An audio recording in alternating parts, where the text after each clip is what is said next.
নমস্কার। একেবি টিভির পক্ষ থেকে সকলকে শুভ নববর্ষ। এখন শুরু করছি প্রাইম নিউজ। সঙ্গে রয়েছে আমি তোস্মিতা। মহিলা সংরক্ষণ বিল দ্রুত অনুমোদনের ডাক দিয়ে চিঠি প্রধানমন্ত্রী নরেন্দ্র মোদীর। এক্সপোস্টে দেশের নারী শক্তির উদ্দেশ্যে সেই চিঠি লিখেছেন তিনি। তবে মহিলা সংরক্ষণ আইন কার্যকর করা নিয়ে কেন্দ্র ও বিরোধীদের মধ্যে সংঘাত ক্রমশ তীব্র আকার নিচ্ছে। 33% মহিলা সংরক্ষণ বাস্তবায়নের পথে 2011 সালের জনগণনাকে ভিত্তি করার প্রস্তাব ঘিরে শুরু হয়েছে তীব্র রাজনৈতিক চাপানোতর।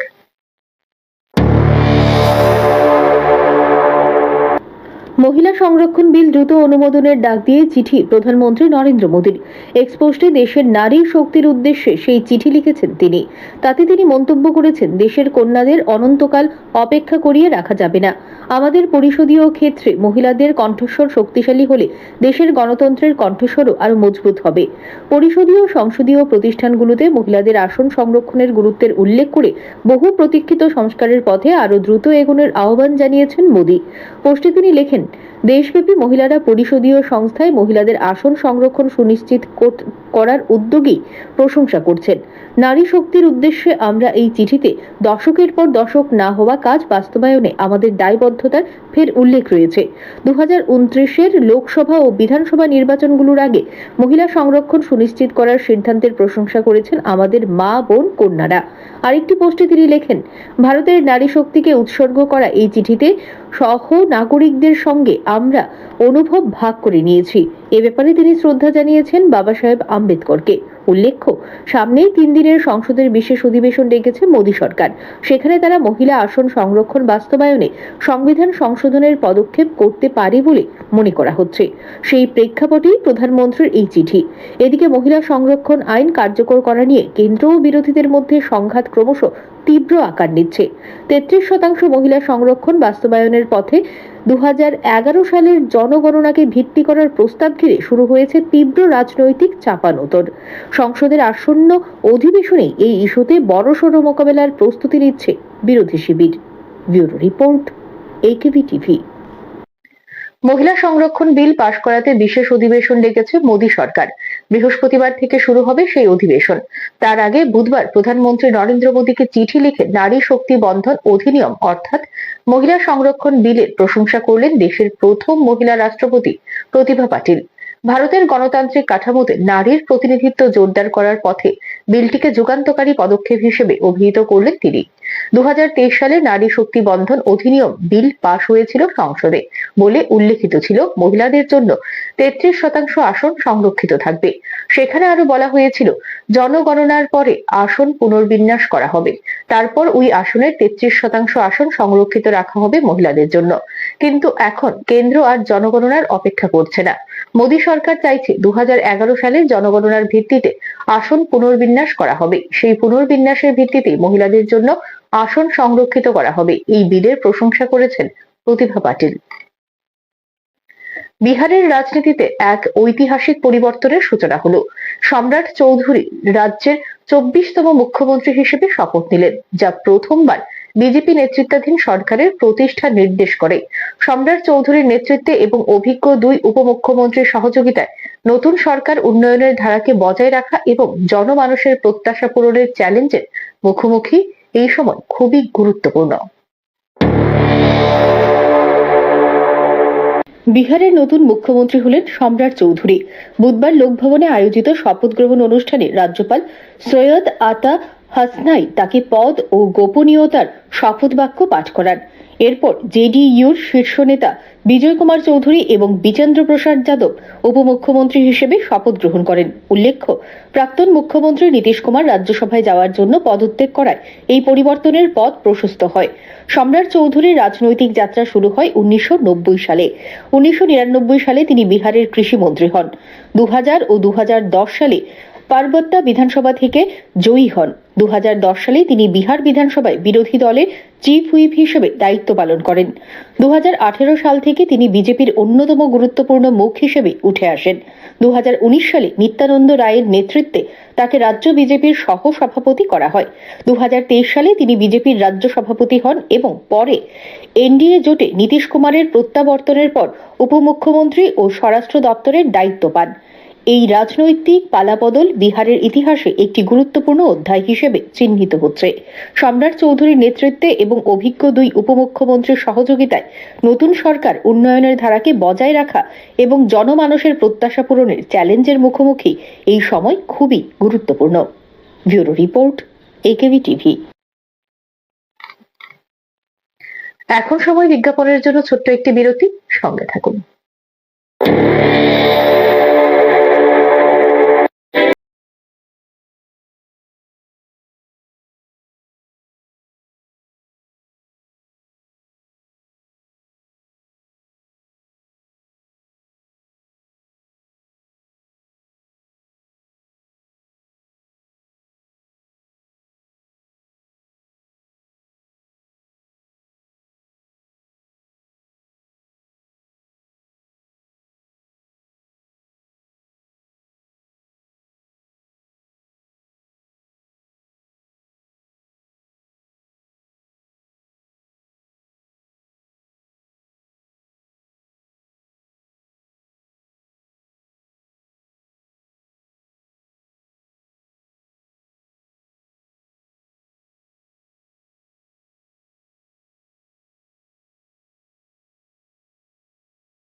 বিরতির পর ফিরে এলাম সংবাদে।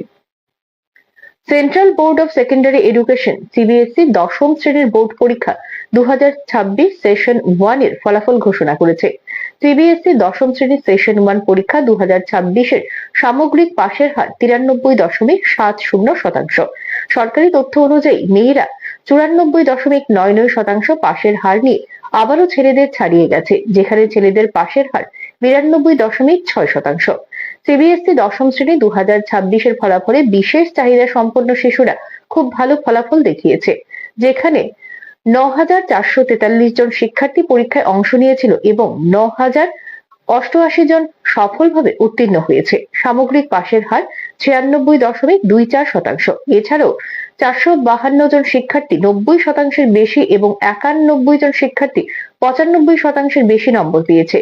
সিবিএসইর তথ্য অনুযায়ী 2026 সালের দশম শ্রেণীর পরীক্ষায় 8.96% ছাত্রছাত্রী 90% বা তার বেশি নম্বর পেয়েছে। অন্যদিকে 2.24% ছাত্রছাত্রী 95% বা তার বেশি নম্বর পেয়েছে। বিদেশের সিবিএসই অনুমোদিত স্কুলের ছাত্রছাত্রীরা 2026 সালের দশম শ্রেণীর ফলাফলে 99.10% পাশের হার অর্জন করেছে, যা গত বছরে 98.57% তুলনায় একটি উন্নতি করেছে। সিবিএসই দশম শ্রেণী 2026 এর ফলাফলে 99.57% পাশের হার নিয়ে কেন্দ্রীয় বিদ্যালয় কেভি সেরা ফল করা বিদ্যালয় বিভাগ হিসেবে উঠে এসেছে। 99.42% পাশের হার নিয়ে এরপরেই রয়েছে জোহর নবোদয় বিদ্যালয়। অন্যান্য বিদ্যালয় বিভাগের মধ্যে সরকারি বিদ্যালয়গুলোতে পাশের হার 91.43%, সরকারি সাহায্যপ্রাপ্ত বিদ্যালয়গুলোতে 91.01% এবং বেসরকারি বিদ্যালয়গুলোতে 93.77%। বুধবার পয়লা বৈশাখ, বাংলা ক্যালেন্ডারের প্রথম দিন। এদিন বাঙালির কাছে উৎসব শুরু। এদিন নববর্ষ উপলক্ষে প্রতি বছরের মতো এবছরও সকাল সকাল আগরতলা লক্ষ্মীনারায়ণ বাড়িতে হালখাতার ভিড় দেখা যায়। একই সঙ্গে ব্যবসায়িক শ্রীবৃদ্ধির জন্য লক্ষ্মী গণেশের পুজো করালেন অনেকেই। সকাল থেকেই আগরতলা লক্ষ্মীনারায়ণ বাড়ি চত্বরে উপচে পড়া ভিড় ছিল সাধারণ মানুষের। পাশাপাশি ব্যবসায় শ্রীবৃদ্ধির কামনায় খাতা পুজোর জন্য দর্শনার্থীদের ভিড়। পরিবারের মঙ্গল কামনায় কেউ পুজো দিচ্ছেন, কেউ আবার ব্যবসায় উন্নতির জন্য পুজো দিয়ে খাতা ছুঁয়ে ব্যবসা শুরু করতে চান। তাছাড়া পয়লা বৈশাখ উপলক্ষে লক্ষ্মীনারায়ণ মন্দিরের সামনে মেলা শুরু হয়েছে। ব্যবসায়ীরাও তাদের পসরা সাজিয়ে বসেছেন। এই উপলক্ষে লক্ষ্মীনারায়ণ বাড়ির পুরোহিত এই দিনটির মাহাত্ম্য তুলে ধরেন।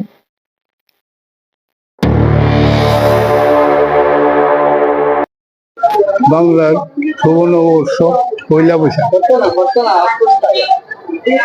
বৎসরের প্রথম দিন আমরা সবাই আমাদের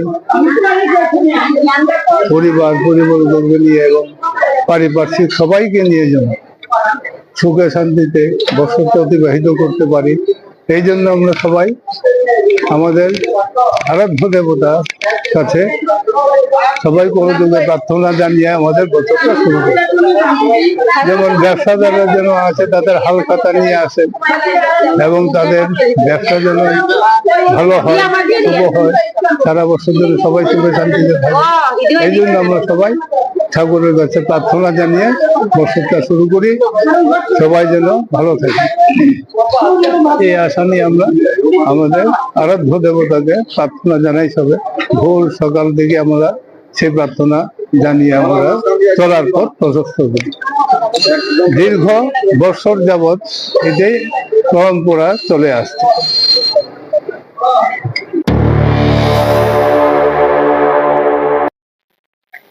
বাংলা নববর্ষ উপলক্ষে বুধবার মানবিক উদ্যোগ নিল অল ত্রিপুরা মার্চেন্ট অ্যাসোসিয়েশন। পয়লা বৈশাখকে সামনে রেখে সংস্থার উদ্যোগে দুস্থ ও পথবাসী জনগণের মধ্যে মধ্যাহ্ন ভোজনের আয়োজন করা হয় এবং তাদের মধ্যে বস্ত্র বিতরণ করা হয়। এই কর্মসূচিতে উপস্থিত ছিলেন ত্রিপুরা মার্চেন্ট অ্যাসোসিয়েশনের সভাপতি তুষার চক্রবর্তী, সম্পাদক সুজিত রায়, বিশিষ্ট ব্যবসায়ী প্রাণগোপাল সাহা সহ অন্যান্যরা। সংগঠনের পক্ষ থেকে সুজিত রায় জানান, সমাজের অসহায় মানুষের পাশে দাঁড়ানোর লক্ষ্য নিয়েই প্রতি বছর এই উদ্যোগ নেওয়া হয়। স্ট্রংরুম অভিমুখে জালিয়াতির অভিযোগ, গ্রেপ্তার 2 মথা কর্মী। বুধবার যখন রাজ্যবাসী নতুন বর্ষ বিজু গড়িয়া উৎসব পালনে ব্যস্ত, এই সময় উদয়পুর কেভিআই যেখানে স্ট্রংরুম সেখানে ঘটে গেল এক অনভিপ্রেত ঘটনা। ইভিএম স্ট্রংরুম অভিমুখে ভুয়ো আই কার্ড নিয়ে 2 যুবক প্রবেশ করলে কর্তব্যরত নিরাপত্তা রক্ষীদের সন্দেহ হয়। তারা তাদের জিজ্ঞাসাবাদ করতেই ঠিকঠাকভাবে উত্তর দিতে না পারায় সবকিছু পরিষ্কার হয়ে যায়।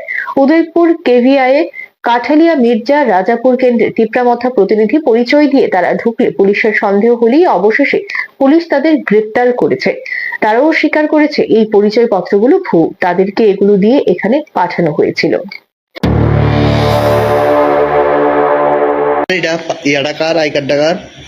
উত্তম কুমার মর সিং।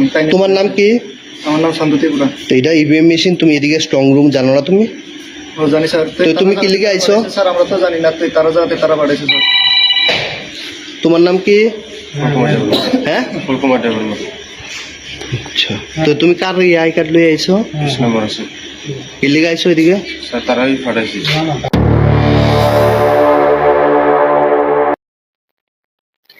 আবারও সময় বিজ্ঞাপনের জন্য ছোট্ট একটি বিরতি, সঙ্গে থাকুন।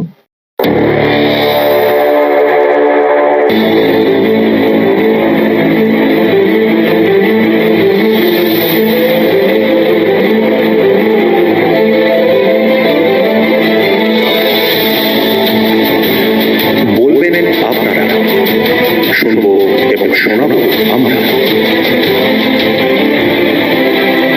চোখ রাখুন একিবি টিভির পর্দায়।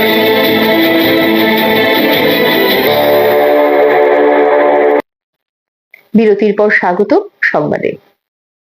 চৈত্র সংক্রান্তির উৎসবের মাঝেই বড়সড় দুর্ঘটনা ঘটল শান্তির বাজার মহকুমার মহামণি রোড এলাকায়। চড়ক গাছ ভেঙে পড়ে আহত হলেন একাধিক ব্যক্তি। তাদের মধ্যে অন্তত 2 জনের অবস্থা গুরুতর বলে জানা গেছে, যার মধ্যে একজনের অবস্থা আশঙ্কাজনক। স্থানীয় সূত্রে জানা যায়, চৈত্র সংক্রান্তি উপলক্ষে এলাকায় ঐতিহ্যবাহী চড়ক পুজোর আয়োজন করা হয়েছিল। উৎসবের আনন্দঘন পরিবেশের মধ্যেই আচমকা ঘটে বিপত্তি। ঘূর্ণায়মান অবস্থায় হঠাৎ করেই চড়ক গাছটি ভেঙে পড়ে, ফলে মুহূর্তের মধ্যে এলাকা জুড়ে আতঙ্ক ছড়িয়ে পড়ে। এই দুর্ঘটনায় গুরুতরভাবে আহত হন রাজু সেন এবং শ্যামল মজুমদার। স্থানীয় বাসিন্দারা দ্রুত আহতদের উদ্ধার করে জেলা হাসপাতালে নিয়ে যান। হাসপাতাল সূত্রে খবর, আহতদের মধ্যে একজনের শারীরিক অবস্থা অত্যন্ত সংকটজনক। ঘটনার পর এলাকায় ব্যাপক চাঞ্চল্যের সৃষ্টি হয়েছে। প্রশাসনের তরফে ঘটনার তদন্ত শুরু হয়েছে বলে জানা গেছে। দরিদ্র মেধাবী দশম শ্রেণী পড়ুয়া ছাত্রের পাশে দাঁড়িয়ে মানবিকতার নজির গড়ল জেলার অতিরিক্ত পুলিশ সুপার সহ বিশালগড় থানার ওসি। বুধবার দশম শ্রেণী পড়ুয়া ছাত্রের হাতে বইপত্র সহ বিভিন্ন লেখাপড়ার সামগ্রী তুলে দেওয়া হয়। পাশাপাশি বিশালগড় থানার পুলিশ আধিকারিক জানান, এমন যারা দরিদ্র অথচ পড়াশোনা করতে চায় তারা যোগাযোগ করলে প্রয়োজনীয় সহায়তা করা হবে।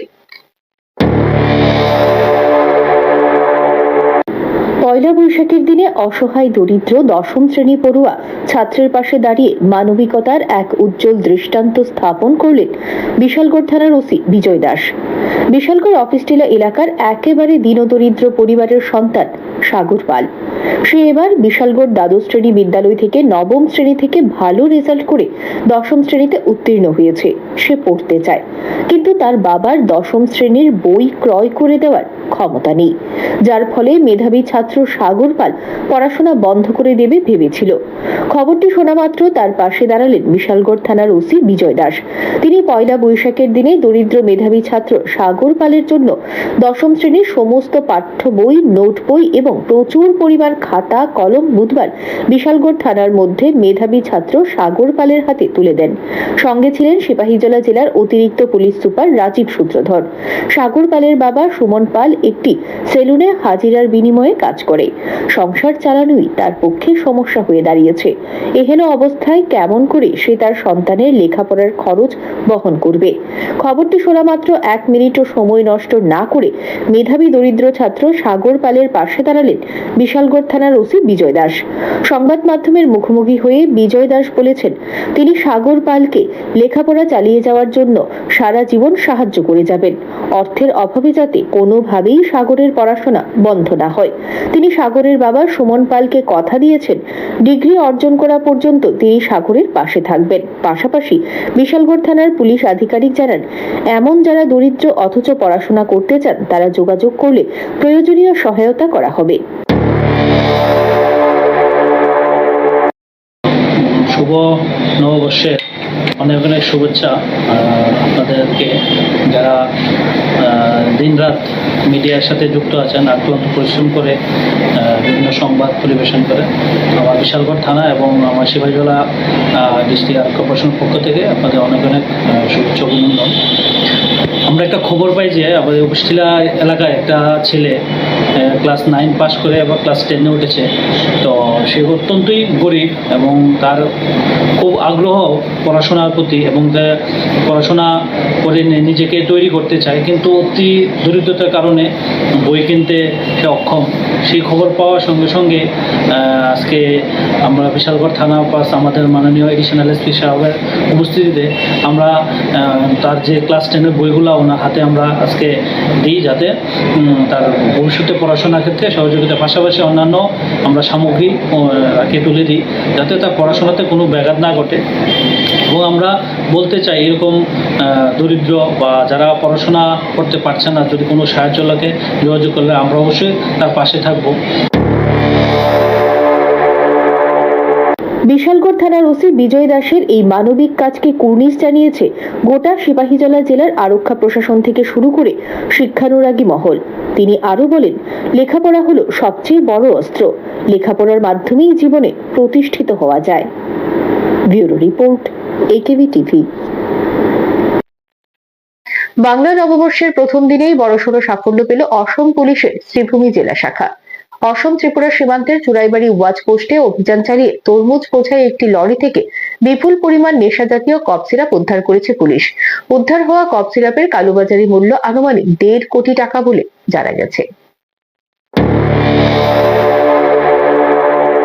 মঙ্গলবার ভোরে চোরাইবাড়ি চেকপোস্টে 8 নম্বর আসাম আগরতলা জাতীয় সড়কে নিয়মিত নাকা তল্লাশি চলছিল। সেই সময় AS26AC 1102 নম্বরের একটি 6 চাকার লরি সন্দেহজনকভাবে সেখানে পৌঁছায়। আগে থেকেই গোপন সূত্রে তথ্য থাকায় পুলিশ লরিটিকে থামিয়ে তল্লাশি শুরু করে। তল্লাশির সময় সামনে আসে চাঞ্চল্যকর তথ্য। লরির উপরে তরমুজ বোঝাই থাকলেও তার নিচে অত্যন্ত কৌশলে লুকিয়ে রাখা ছিল 95টি কার্টুন ভর্তি নিষিদ্ধ কফ সিরাপ এসকাভ। প্রতিটি কার্টুনে 150টি করে বোতল থাকায় মোট 14,250 বোতল কফ সিরাপ উদ্ধার করা হয়েছে। এই ঘটনায় লরির চালক নজরুল ইসলাম এবং সহচালক মুসলিম মিয়াকে আটক করেছে পুলিশ। প্রাথমিক তদন্তে জানা গেছে চালকের বাড়ি অসমের বরপেটা জেলায় এবং সহচালকের বাড়ি ত্রিপুরার সিপাহীজলা জেলার মেলাঘর এলাকায়। ঘটনা প্রসঙ্গে শ্রীভূমি জেলার অতিরিক্ত পুলিশ সুপার অনির্বাণ শর্মা জানান, রুটিন তল্লাশির সময়ই এই সাফল্য আসে এবং উদ্ধার হওয়া কফ সিরাপ গুয়াহাটি থেকে আগরতলার উদ্দেশ্যে পাচার করা হচ্ছিল। ইতিমধ্যেই মাদক নিয়ন্ত্রণ আইনে একটি মামলা রুজু করা হয়েছে। পুলিশ আরও জানিয়েছে, ধৃতদের জিজ্ঞাসাবাদ করে আন্তঃরাজ্য পাচার চক্রের সঙ্গে জড়িত অন্যান্যদের খোঁজ চালানো হচ্ছে। পাশাপাশি লরির মালিককেও সমন পাঠানো হবে এবং কোথা থেকে এই মাদক দ্রব্য লোড করা হয়েছিল তা খতিয়ে দেখা হচ্ছে। আগামী বৃহস্পতিবার ধৃতদের শ্রীভূমি জেলা আদালতে পেশ করা হবে। নববর্ষ আজকে বছরের প্রথমটা দিনেই করিমগঞ্জ আরক্ষীর বিশেষ সাফল্য। আজকে সকাল 6:30 নাগাদ আমাদের কাছে খবর ছিল এরকম নিষিদ্ধ দ্রব্য নিয়ে গাড়ি একটি আসবে। সেই মর্মে আমরা পুঙ্খানুপুঙ্খভাবে তল্লাশি চালাচ্ছিলাম, নাকা চেকিং চালাচ্ছিলাম। তাতে আজকে সকাল 6:30 নাগাদ এই চুরাইবাড়ি ওয়াচ পোস্ট যেটা আছে সেখানে আমরা ট্রাক আমরা আটকেছিলাম। সেটা তল্লাশি চালাতে ট্রাক ভর্তি ছিল তরমুজ ফল তরমুজ। তার ভেতরে আমরা পেয়েছি 14,250 বোতল ব্যান্ড যেটা নিষিদ্ধ কোডেইন কাপ সিরাপ। সেটা আমরা জব্দ করেছি, যথাবিহিত আইনি ব্যবস্থা নিচ্ছি। ড্রাইভার করায়ত্ত হয়েছে, মানে সহচালক যেমন করায়ত্ত হয়েছে এবং আইনগত NDPS অ্যাক্ট মতে আইনগত ব্যবস্থা নেওয়া হচ্ছে। অসম পুলিশের এই সফল অভিযানে আবারও প্রমাণ মিলেছে সীমান্তবর্তী এলাকায় মাদক পাচার রুখতে তারা কতটা সক্রিয়। ভবিষ্যতেও এই ধরনের অভিযান আরও জোরদার করা হবে বলে জানিয়েছে police. Bureau report, AKV TV. সংবাদ এখনকার মতো এই পর্যন্তই। আমাদের পরবর্তী সংবাদ দেখার জন্য চোখ রাখুন AKV টিভির পর্দায়। নমস্কার।